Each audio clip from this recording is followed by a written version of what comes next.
사무엘하 17장 5절부터 14절 말씀 마음을 집중하시고 함께 읽어보십니다. 압살롬이 이르되 아렉 사람 후세도 부르라. 우리가 이제 그의 말도 듣자 하니라. 후세가 압살롬에게 이르매 압살롬이 그에게 말하여 이르되 아히도벨이 이러이러하게 말하니 우리가 그 말대로 행하랴. 그렇지 아니하거든. 너는 말하라 하니 후세가 압살롬에게 이르되 이번에는 아히도벨이 베푼 계략이 좋지 아니하나이다 하고, 또 후세가 말하되 왕도 아시거니와 왕의 아버지와 그의 추종자들은 용사라. 그들은 분하여 들에 있는 곰이 새끼를 빼앗긴 것 같이 격분하였고, 왕에 붙이는 전쟁에 익숙한 사람인즉 백성과 함께 자지 아니하고 지금 그가 어느 굴에나 어느 곳에 숨어 있으리니 혹 무리 중에 몇이 먼저 엎드러지면 그 소문을 듣는 자가 말하기를 압살롬을 따르는 자 가운데서 패함을 당하였다 할지라. 비록 그가 사자 같은 마음을 가진 용사의 아들일지라도 낙심하리니 이는 이스라엘 무리가 왕의 아버지는 영웅이요 그의 추종자들도 용사인 줄 알미니이다. 나는 이렇게 계략을 세웠나이다. 온 이스라엘을 단부터 부엘세바까지 바닷가의 많은 모래같이 당신께로 모으고 친히 전장에 나가시고 우리가 그 만날 만한 곳에서 그를 기습하기를 이슬이 땅에 내림같이 우리가 그의 위에 덮여 그와 그 함께 있는 모든 사람을 하나도 남겨두지 아니할 것이요, 또 만일 그가 어느 성에 들었으면 온 이스라엘이 밧줄을 가져다가 그 성을 강으로 끌어들여서 그곳에 작은 돌 하나도 보이지 아니하게 할 것이니이다 하며, 압살롬과 온 이스라엘 사람들이 이르되 아렉 사람 후세의 계략은 아히도벨의 계략보다 낫다 하니 이는 여호와께서 압살롬에게 화를 내리려 하사 아히도벨의 좋은 계략을 물리치라고 명령하셨음이더라. 아멘. 우리 인생에는요, 이제 경쟁할 때가 있어요. 그 경쟁자를 일컬어서 라이벌 관계라고 하잖아요. 그런데 어떤 일을 경쟁할 때 좋은 일을 가지고 경쟁하면 좋은 거지만, 또 반대로 악한 일을 또 서로 다투면서 경쟁하는 것은 그는 더 나쁜 것입니다. 아주 최악으로 갈 수 있겠죠. 좋은 쪽으로 서로 경쟁하면 최고로 갈 수 있지만은 나쁜 쪽으로 경쟁하면 최악으로 갈 수도 있겠죠. 그런데 중요한 것은 선과 악이 경쟁할 때요. 그러니까 선한 사람과 악한 사람이 경쟁할 때는 선한 사람이 이기는 것이 좋죠. 근데 만약에 악한 사람이 이기게 되면은 그 또한 나쁜 것이죠. 재앙이 임할 수도 있어요. 오늘 이 본문에 보면은 두 사람의 경쟁자, 라이벌 관계가 나오죠. 이미 우리가 1장 1절부터 4절에 등장했던 아히도벨이라고 하는 압살롬의 책사. 물론 그는 이전에는 다윗 왕의 중요한 책사였는데 이제는 다윗을 배반하고 반역을 일으킨 압살롬에게 중요한 책사의 역할을 하는, 그러니까 악역을 감당하는 것이죠. 그런데 또 한 사람의 인물이 이제 오늘 등장해요. 그 이름이 바로 후세라고 하는 사람입니다. 이 후세는 다윗의 친구로서 다윗이 그 압살롬 밑으로 들어가라고 계략을 짜고, 그리고 압살롬에게 전향한 듯이 깜짝같이 속이면서 이 아히도벨의 전략을 무디게 만드는, 그래서 이 압살롬에게 또 다른 한 사람의 책사로서, 그러면 이제 두 사람은 경쟁자가 되는 거예요. 라이벌 관계가 되는 거예요. 아히도벨과 후세. 근데 이 아히도벨은 악한 사람이고 후세는 다윗의 선한 뜻을 이루고자 하는 그래도 선한 사람이에요. 이렇게 선한 사람과 악한 사람이 라이벌 관계일 때는 여기에는 선한 사람이 이기게 하시는 게 하나님의 뜻이죠. 우리 이제 로마서 12장에도 보면은 악에게 지지 말고 선으로 악을 이기라, 그렇게도 말씀하시지만 이 말씀 속에도 보면은 이런 모든 배후의 그 모든 것을 누가 역사하시는가? 이제 결론은 14절에 가면은 그 모든 것은 하나님이 하셨다, 그게 결론이에요. 오늘 제목이 여호와께서 하셨습니다. 이게 성경의 결론이고 오늘 우리의 삶 속에서도 늘 새기면서 살아가야 되는 말씀입니다. 우리가 하는 것 같아도 그 배후에는 하나님이 역사하셔야만 선한 결실을 맺을 수가 있고 모든 일이 잘 될 수 있기 때문인 것이죠. 잠언 16장 1절에도 마음의 경영은 사람에게 있어도 그 말의 응답은 여호와께로부터 나느니라 그랬고요. 물론 제비를 뽑는 것은 사람이 할지라도 그 결과도 하나님이 하신다, 그런 말씀이 잠언 16장에 있는 것처럼 우리가 하는 것이지만은 그 결론이 우리가 바라는 대로 되지 않아요. 결국은 하나님의 뜻이 이루어질 수 있도록 그것이 가장 좋은 일이죠. 이 본문에서 보면은 압살롬이 자기 아버지 다윗 왕을 어떻게 없앨까? 그러니까 이제 자기가 정식 왕으로 등극하려면은 아버지와 그 세력을 일망타진해야 되는 거예요. 근데 이때 이미 앞서서 아히도벨은 아주 기가 막힌 지략을 이미 이 압살롬에게 말했습니다. 그런데 자기에게 12,000명을 선발할 권한을 주고 또 자기가 직접 그 전투에 참여하고 자기가 다윗 왕만을 쳐 죽이겠다, 그리고 나머지 백성들은 흩어지게 하겠다, 그것을 오늘 밤에 실행하겠다. 그러니까 이 지금 다윗이 체제 정비가 되지 않은 혼란한 상황을 틈타서 기습작전을 펴서 다윗만 죽이고 백성들은 뿔뿔이 다 흩어지게 하겠다. 그러니까 아주 탁월한 거예요. 그리고 아주 현실적이죠. 아주 간단하죠. 그런데 오늘 읽은 이 말씀 5절을 보면은 압살롬이 갑자기 후세를 부르는 거예요. 그러면서 그의 말도 들어보자. 이 생각은 하나님이 그 생각이 나게 하셨겠죠.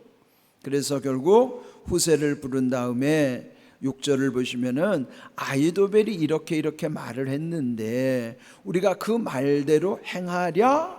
그렇게 하는 게 좋을까? 그렇지 않다면 너는 말하라. 그러니까 지금 아히도벨의 계략에 너도 동의하느냐? 그렇지 않으면 뭐 더 좋은 생각이 있느냐 물은 것이죠. 근데 그 말 딱 듣는 순간에 후세는 서로 우리가 흔히 속된 말로 선수들끼리는 안다 그러잖아요. 그러니까 이 아히도벨의 전략이 기가 막히고 탁월하다는 걸 후세가 딱 감지하는 거예요. 이대로 합당하는 다윗이 위험하다는 것이 딱 느껴진 것이죠. 그래서 이 후세가 압살롬에게 말하기를 7절을 보면은 이번에 이 아히도벨이 세운 계략은 좋지 아니하나이다.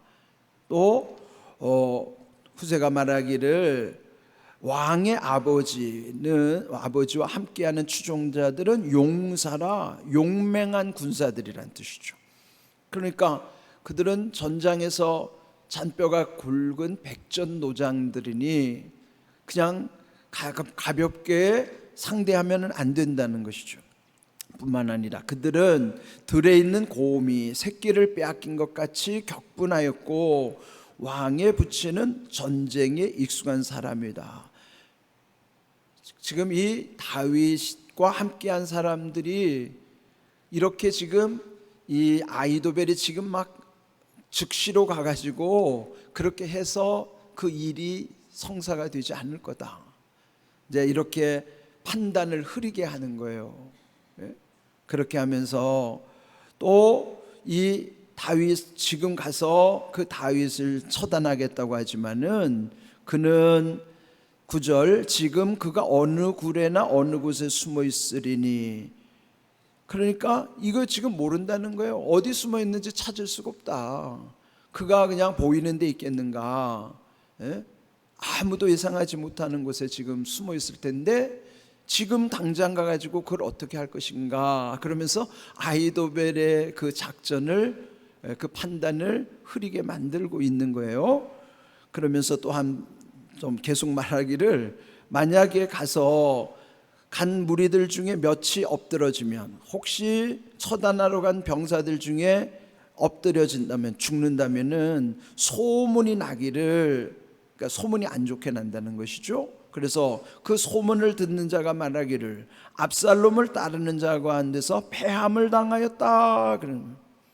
그러니까 가서 이렇게 패했다는 소식을 들으면은 자기 진영 용사들에게 사기가 떨어질 거란 말이에요. 지금 이거 가만히 들어보니까 우리가 판단이 없을 때는요, 이 사람이 말하면 이 사람 말이 옳은 것 같고, 저 사람 말을 들어보면 또 저 사람 말이 옳은 것 같아요. 왜 그럴까요? 전문가가 아닐 때, 전문 지식이 없을 때, 또 지혜가 없을 때, 믿음의 중심이 없을 때, 이럴 때는요, 남들이 하는 말이 그냥 다 옳은 것 같아요. 그럴 때가 조심해야 되는 거죠. 근데 이 압살롬이 지금 분별이 없는 거예요. 아히도벨 말 들어보니까 그 기가 막힌데, 또 다시 후세 말 들어보니까 이 말이 또 맞는 것 같아요. 판단이 흐리는 것이죠. 그렇게 해서 결국은 이제 여기 10절도 보면은 사자 같은 마음을 가진 용사의 아들일지라도, 그러니까 이 대단한 용사들이라 할지라도 결국 낙심할 것이다. 그는 뭐예요? 사기가 떨어질 것이다. 또 이스라엘 무리가 왕의 아버지는 영웅이요 그의 추종자들도 용사인 줄 알미라. 그러니까 지금 이 모든 사람들이, 이 압살롬에게 붙어있는 사람들도 다윗이 영웅이요 그와 함께하는 사람들이 대단한 용사인 걸 다 아는데, 지금 무작정 가서 아히도벨의 계략대로 하다가는 이게 낭패를 볼 것입니다. 그러면서 11절, 나는 이렇게 계략을 세웠나이다. 자기의 계략을 말해주는 거예요. 그런데 들어보면요, 너무 장황해요. 아히도벨은 간명하잖아요. 아주 간단하다고요. 그런데 이 후세가 말하는 거 보면은 너무 말이 부풀려져 있어가지고 그렇잖아요. 우리가 대화하다 보면은 말 많은 사람들 말 따라가다 보면요, 이 말하다 저 말하다 그 말하다 요 말하다가 나중에는 뭘 말하는지 모르는데 어수선하는데 나도 모르게 막 그냥 그 말에 휩쓸려 갈 때가 있어요. 이제 후세는 지금 말을 많이 하는 거예요 지금. 근데 이게 분별이 없는 압살롬은 그냥 이 말에 휘둘리는 거예요 지금. 그것도 이제 후세는 전략이에요. 후세가 지혜롭기 때문에 지금 이 초점을 흐리고, 그리고 자기 말을 막 풍성하게 만들어 놓는 거예요. 한번 볼까요? 11절, 이런 계략을 세웠나이다 하면서 온 이스라엘을 단부터 부엘세바까지 바닷가에 많은 모래같이 당신께로 모으고 친히 전장에 나가십시오. 그랬어요. 단부터 부엘세바라고 하는 건요, 이스라엘의 영토예요. 단은 최북단, 부엘세바는 최남단. 우리나라를 표현할 때 저 최북단 백두에서 최남단 한라까지, 백두에서 한라까지라는 표현처럼 단에서 부엘세바까지라는 것은 그 나라의 영토 전체를 일컫는 말이에요. 그러니 전국에서 바다에 많은 모래같이 군사들을 모읍시다. 그게 뭐예요? 징병하자는 거예요. 군사들을 다 모아가지고, 자 그러면은 시간이 얼마나 걸리겠어요? 이거 명령을 내리고 방을 붙이고 그거를 진행하는 동안에 그게 금방 될 일이 아니잖아요. 시간이 많이 걸리는 일이에요. 왜 그렇게 할까요? 다윗에게 시간을 벌어주는 거예요. 지금 이런 것도 다 지금 다윗에게 들어가는 첩보일 텐데 여기서 지금 시간을 끄는 거예요. 그거 전국에서 군사를 모집하는데 시간이 얼마나 걸리겠어요? 그는 다윗에게는 다시 체제를 정비하고 힘을 기르는 시간이란 말이에요. 그 후세가 얼마나 지혜로워요. 또 하나, 당신께로 모으고, 그러니까 누가 중심이에요? 당신, 즉 압살롬 당신이 왕이 직접 하시고 직접 전장에 나가십시오. 자, 앞에 아히도벨은 뭐라고 그랬어요? 내가 나가겠다는 거예요. 내가 하겠다는 거예요. 그건 뭐예요? 모든 게 자기에게 집중되면은 사람의 민심도 자기가 영웅이 될 수 있단 말이에요. 그런데 여기 지금 후세는요, 친히 왕이 나가셔야 됩니다. 그럼 뭐예요? 왕이 영웅이 되어야 합니다. 그런 거. 여기에서 결정적으로, 야, 이 아히도벨은 자기가 다 하겠다고 그러고 자기가 영광을 받는 것처럼 이 압살롬이 생각할 때는 뭔가 좀 마음에 찜찜할 수도 있겠죠. 자기가 하겠다고 하니까. 그런데 이 후세는 왕이 직접 하셔야 됩니다라고 세워주니까 어떻겠어요? 비교되잖아요. 예? 그래서 결국은 다윗에게는 시간을 벌어주고 이 압살롬에게는 영의식을 고취시켜 주는 거예요. 그럼 뭐예요? 그걸 자극하면서 바람을 잔뜩 불어 집어넣는 거예요. 허영심을 불어 넣어주는 거예요. 이 뭐 압살롬은 전쟁해 본 사람도 아닌데 직접 나간다고 자기가 뭘 알겠어요? 이렇게 지금 이 후세는요, 아주 다윗을 위해서나 또 압살롬을 어떻게 하면은 이걸 그 마음을 흩어놓을까, 이렇게 이제 전략을 세운 것이죠. 또 12절, 우리가 그 만난 곳에서 그를 기습하기를, 이제 같은 기습 작전을 하긴 하는데, 이슬이 땅에 내린 같이 우리가 그 위에 덮여 그와 그 함께 있는 모든 사람을 하나도 남겨두지 아니할 것이요. 여러분, 이 전쟁이라고는 위중한 상황에서 무슨 이슬이 땅에 내림 같이, 이런 거는 시에서나 쓰는 말이에요. 예? 아니 무슨 이런 지금 허황된 이야기, 무슨 전쟁터에 나가는 군사가 무슨 이슬이 땅에 내림 같이, 이런 거는 문학 작품에서나 표현한 말이지 전쟁에 쓰는 용어가 아니에요. 그런데 후세는 지금 이 정신을 흐트러 놓기 위해서 이런 말까지, 이슬이 땅에 내린 같이, 참 얼마나 이 마음을 참, 예? 이런 표현은 시에서 들으면 얼마나 공감되는 표현입니까? 하나님의 은혜를 표현할 때도 쓰는 말이긴 하지만은, 그런데 지금 이 전쟁에 쓰는 용어는 아니란 말이죠.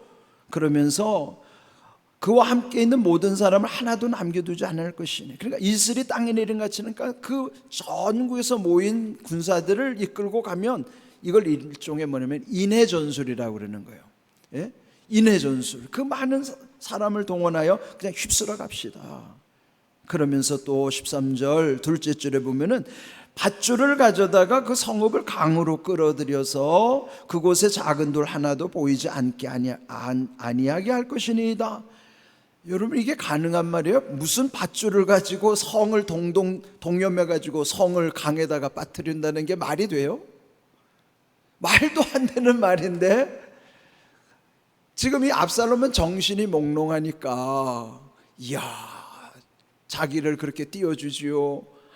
이슬이 땅에 내린 같이 그 많은 군사를 몰고 가지고 성을 밧줄로 꽁꽁 묶어서 끌어내리면 강에다 빠뜨릴 수 있을 것 같은, 이게 말도 안 되는 전략이에요, 이게. 그런데도 깜짝같이 넘어가는 거예요. 자, 이렇게 우리가 여러분 생각 없이 살다 보면 다 그렇게 살아가요. 그런데 결국은 이렇게 해서 그걸 다 들어본 다음에 14절, 압살롬과 온 이스라엘 사람들이 이르되 아렉 사람 후세의 계략은 아히도벨의 계략보다 낫다니. 자, 이제는 이 후세의 계략이 훨씬 더 좋게 느껴져서 그랬는데 그걸 택한 거예요. 결론, 이는 여호와께서 압살롬에게 화를 내리기 위하여 아히도벨의 좋은 계략을 물리치라고 명령하셨음이더라. 하나님도 아히도벨의 계략이 훨씬 좋다는 걸 지금 알고 계신 거죠. 예? 전략으로 보면 아히도벨의 계략이 더 탁월한 거예요. 하나님도 인정하시잖아요. 근데 그거를 하나님이 바꿔놓으신 거예요. 결론은, 자, 우리 잠언 21장 30절을 한번 읽어봅니다. 지혜로도 못하고 명철로도 못하고 모략으로도 여호와를 당하지 못하느니라. 그렇습니다. 사람의 지혜, 사람의 명철, 사람의 모략은 하나님을 당할 수가 없어요. 자, 31절도 함께 읽어봅니다. 싸울날을 위하여 마병을 예비하거니와 이김은 여호와께 있느니라. 이런 거 다 전쟁을 위해서 말도 병거도 다 이런 전쟁을 채비하고 준비한다 하더라도 결론은 하나님이 이기시는 거예요. 하나님이 이기게 하셔야 되는 거예요. 이게 오늘 결론이에요. 그래서 오늘 이 제목이 여호와께서 하셨습니다. 우리 인생도 물론 우리로는 최선을 다해야죠. 그런데 악한 쪽으로 최선을 다하면은 최악으로 무너지지만은 좋은 쪽으로 최선을 다해야 하는 것도 맞지만은 그렇다고 다 되는 것도 아니에요. 하나님이 함께 하시고 도와주셔야 되고 결론은 이기게 하시는 하나님의 승리가 우리 가운데 있어야 돼요. 그 깃발이 여호와 니시의 깃발이에요. 우리 인생에 여호와의 니시의 깃발, 승리의 깃발을 하나님이 꽂아 주셔야 되는 거예요.